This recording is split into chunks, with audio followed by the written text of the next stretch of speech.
नवजोत सिंह सिद्धू चरणजीत सिंह चन्नी को हर कदम पर मात देने की कोशिश करते हैं और ऐसा करने में वे सफल भी हो जाते हैं।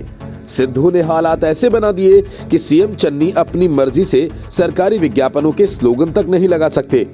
कुछ दिनों पहले ही पंजाब सरकार ने जो होर्डिंग्स लगवाए, उसके स्लोगन से सीएम चन्नी के नाम को सिद्धू ने हटवा दिया।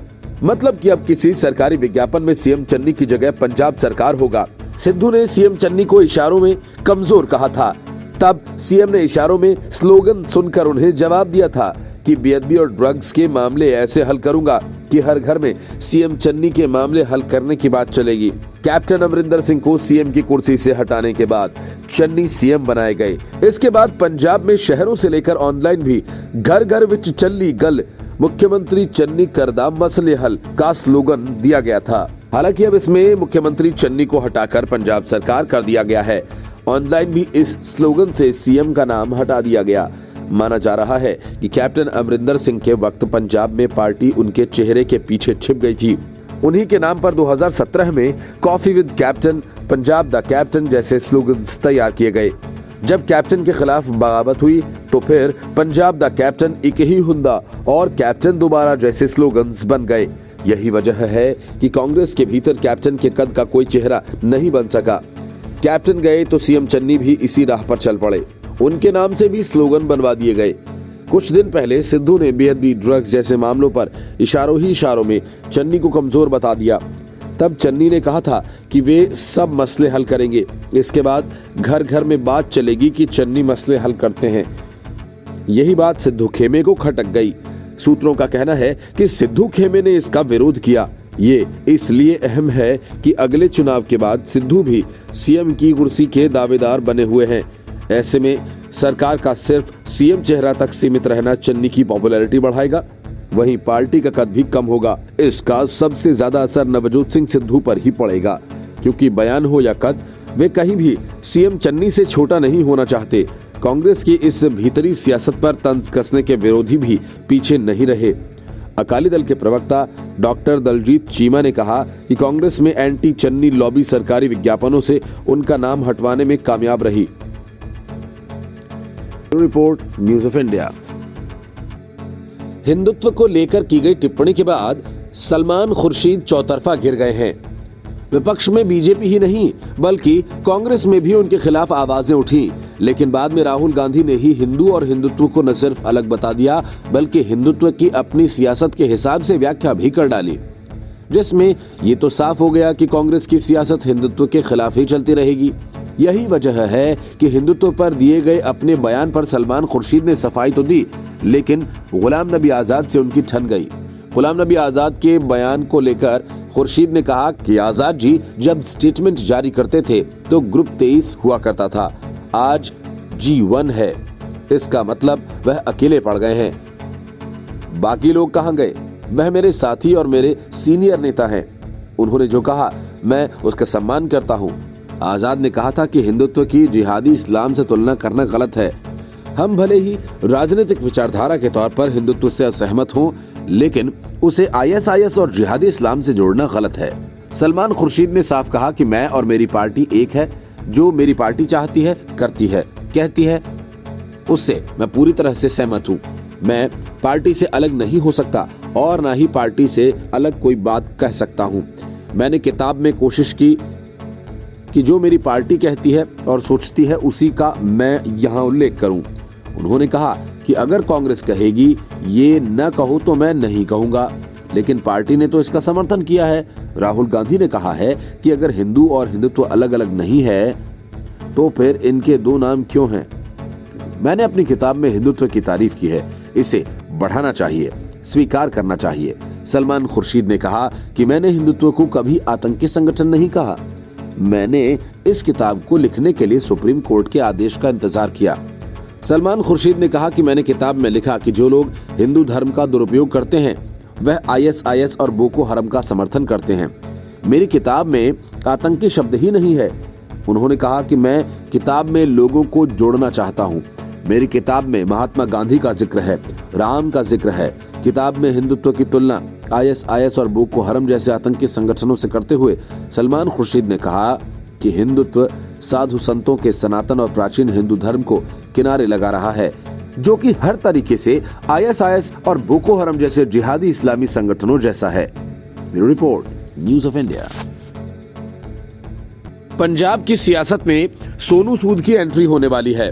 महाराष्ट्र से पंजाब तक कांग्रेस सोनू सूद को अपने साथ जोड़ने की कोशिश करती रही है। कांग्रेस BMC चुनाव में सोनू सूद का साथ चाहती है, तो पंजाब में अरविंद केजरीवाल से लेकर कांग्रेस तक सोनू सूद को अपनाना चाहती है। सोनू सूद अरविंद केजरीवाल से पहले मुलाकात भी कर चुके हैं, लेकिन अब CM चन्नी और पार्टी के प्रभारी हरीश चौधरी ने सोनू सूद के साथ चंडीगढ़ में गुपचुप मुलाकात की। सोनू खुद चुनाव लड़ना चाहते हैं या फिर उनके परिवार का कोई सदस्य टिकट चाहता है, इसके बारे में चर्चा हुई। सोनू सूद मोगा के रहने वाले हैं, जहां उनकी बहन जमीनी तौर पर राजनीति में खूब सक्रिय हैं। वहीं मीटिंग को गुप्त रखा गया। इसके बारे में न तो औपचारिक ब्यौरा दिया गया और न ही किसी ने तस्वीरें शेयर की। सोनू सूद के साथ बैठक की जानकारी नवजोत सिंह सिद्धू को थी या नहीं, इसका भी अभी तक कोई खुलासा नहीं हुआ है। सोनू सूद कोरोना काल के बाद खूब लोकप्रिय हुए। चर्चा ये भी है कि पंजाब सरकार उन्हें ब्रांड एम्बेसडर बनाना चाहती है, ताकि हाल ही में लिए गए बिजली और पेट्रोल डीजल से जुड़े फैसलों का प्रचार हो सके। सोनू पहले भी कैप्टन अमरिंदर सिंह के CM रहते पंजाब में कोरोना जागरूकता के लिए ब्रांड एम्बेसडर रह चुके हैं। सोनू सूद कुछ दिन पहले ही पंजाब की सियासत की चर्चा में आए थे, जब उन्होंने एक वीडियो जारी करके कहा था कि नेताओं को मैनिफेस्टो के बारे में जनता से एग्रीमेंट करना चाहिए, फिर जीतने के बाद शपथ लेते वक्त इस्तीफा भी रखना चाहिए। अगर वह तय वक्त पर वादे पूरे नहीं करते तो उन्हें इस्तीफा दे देना चाहिए। सोनू सूद इसलिए पहले अरविंद केजरीवाल से मुलाकात कर चुके हैं। इसी वजह से कयास ये लगाए जा रहे हैं कि वह पंजाब में आम आदमी पार्टी का CM चेहरा हो सकते हैं। इसको लेकर पंजाब की सियासत गर्मा गई है। हालांकि सोनू सूद हमेशा सक्रिय राजनीति में आने से किनारा करते रहे हैं। वह बॉलीवुड में ही काम करने को तरजीह दे रहे हैं। Bureau report, news of India. 1947 में भीख में मिली आजादी कहकर कंगना रनौत ने काफी विवाद खड़ा कर दिया और खुद भी विवादों में फंस गईं। वरुण गांधी से लेकर नवाब मलिक तक ने इस बयान की आलोचना की। कंगना को गिरफ्तार किए जाने और उनसे पद्मश्री वापस लिए जाने की मांग होने लगी और इस पूरे विवाद पर कंगना ने अब पलट कर कहा कि वो अपना पद्मश्री सम्मान लौटा देंगी अगर कोई उन्हें ये बताए कि 1947 में क्या हुआ था।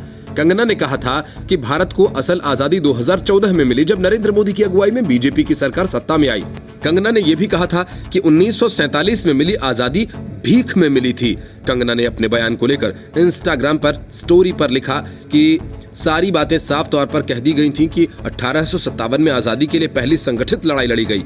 साथ में सुभाष चंद्र बोस, रानी लक्ष्मीबाई और वीर सावरकर जी के बलिदान पर भी बात की गई।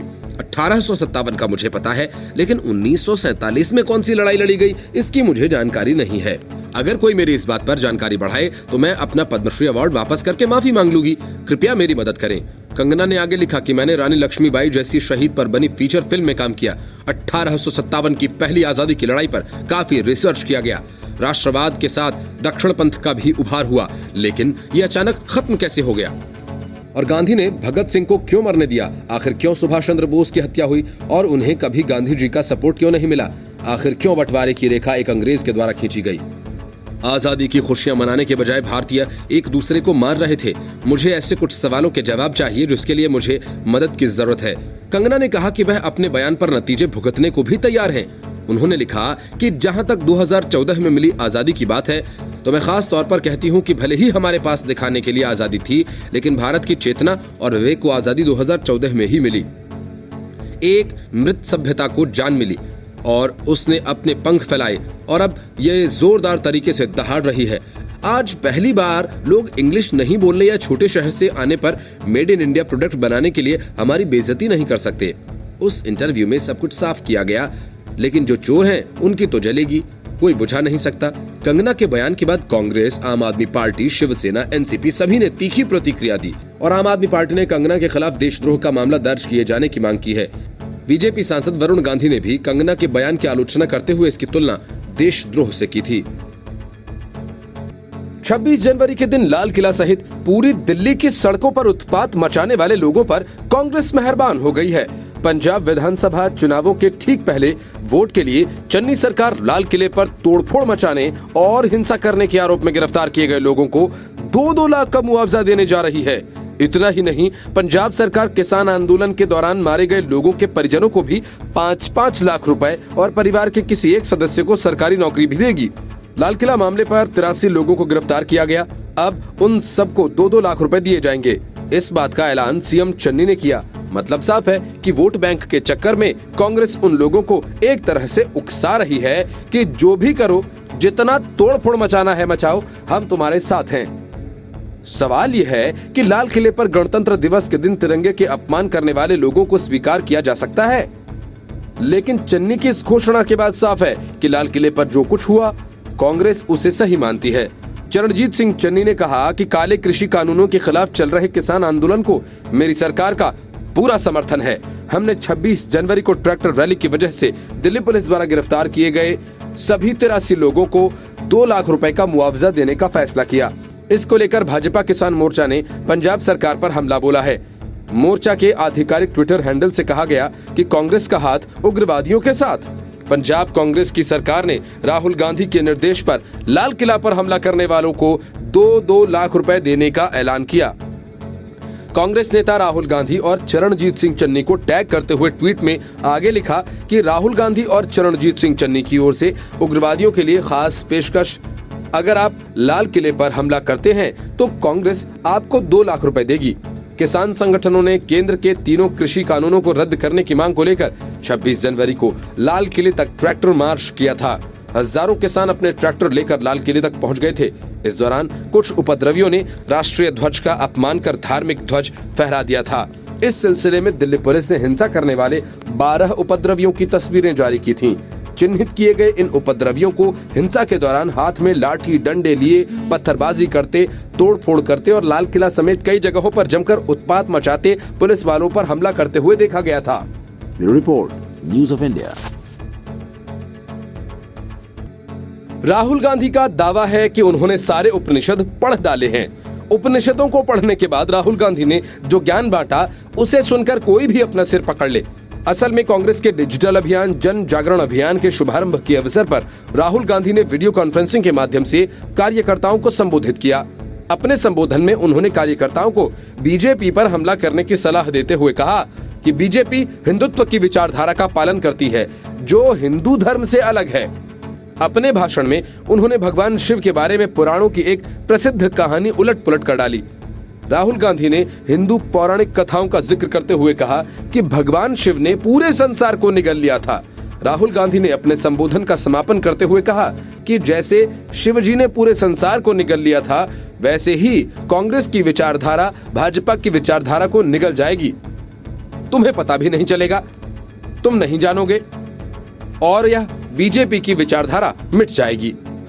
आज जो नफरत फैलाई जा रही है वह भी मिट जाएगी, और जो भविष्य आज नहीं देखा जा सकता है वह भी देखा जा सकेगा।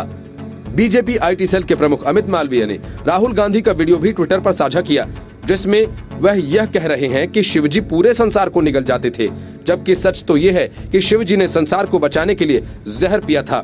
हिंदू ग्रंथों में इसका उल्लेख भी किया गया, लेकिन जनेऊधारी सारस्वत गायत्री ब्राह्मण राहुल गांधी ने उपनिषद को पढ़ा तो भी ठीक से समझ नहीं पाए। असल में मान्यता यह है कि समुद्र मंथन के दौरान निकला विष भगवान शिव ने पिया था।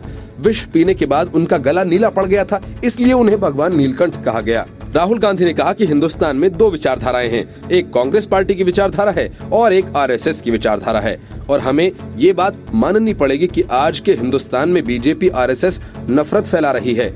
वहीं कांग्रेस की विचारधारा जोड़ने की, भाईचारे और प्यार की विचारधारा है, उसको बीजेपी की नफरत भरी विचारधारा ने ओवरशैडो कर दिया है। मिटाया नहीं है, हराया नहीं है, लेकिन उनका प्रोपेगेशन हमारे प्रोपेगेशन से ज्यादा है। मतलब उनके हाथ में लाउड स्पीकर है, उनके हाथ में मशीनरी है। कांग्रेस नेता ने आगे कहा कि आज के हिंदुस्तान में विचारधारा की लड़ाई सबसे जरूरी हो गई है। जो हमारी विचारधारा है इसको हम कांग्रेस की विचारधारा कहते हैं, मगर ये हमसे पुरानी बात है। हम कहते हैं कि हिंदू धर्म और हिंदुत्व में फर्क है, क्योंकि अगर फर्क नहीं होता तो नाम एक ही होता। हिंदुत्व को हिंदू या फिर हिंदू को हिंदुत्व कहने की जरूरत नहीं होती। ये नए नाम की क्या जरूरत है। जिस शक्ति को हम शिव कहते हैं, शिवा कहते हैं, उसका ये प्रतीक थे। सलमान खुर्शीद के बयान पर मचा बवाल अभी शांत भी नहीं हुआ था कि अब इस मामले में महबूबा मुफ्ती भी सामने आ गई हैं।